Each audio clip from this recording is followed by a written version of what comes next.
folks, I've got number 664 ready. This is a mini 5-string banjo, and it's made of mesquite and pistachio.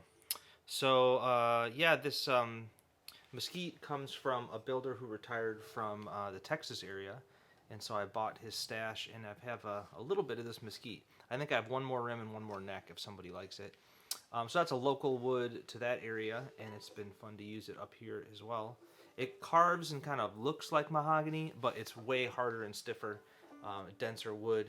It's kind of a mixture between mahogany and ebony, I think. It's got a little heft to it, but it's still comfy.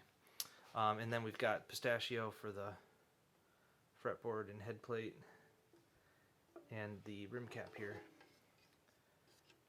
Turned out really nice. I really like the mesquite and the block rim. So, you know, for my ear, I think mesquite is kind of like oak, where it's rich and full and has a nice sustain and projection, but it's got this like old dusty kind of sound to it. It's got a little like crackle to it or something. I don't know. I just really like it. Kind of hard to explain, but we'll just play it a little bit, I guess, and you can decide.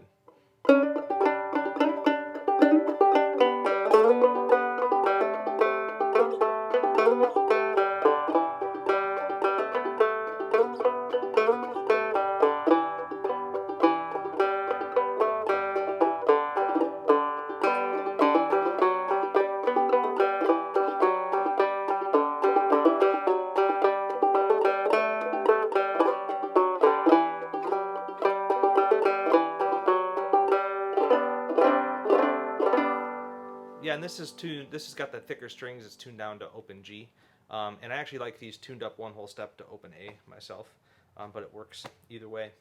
And yeah, it's really turned out nice. It's got a goat skin head, and it's a comfy little instrument. Also, the bridge here. This is a mesquite bridge as well. So yeah, that's 664. Cheers.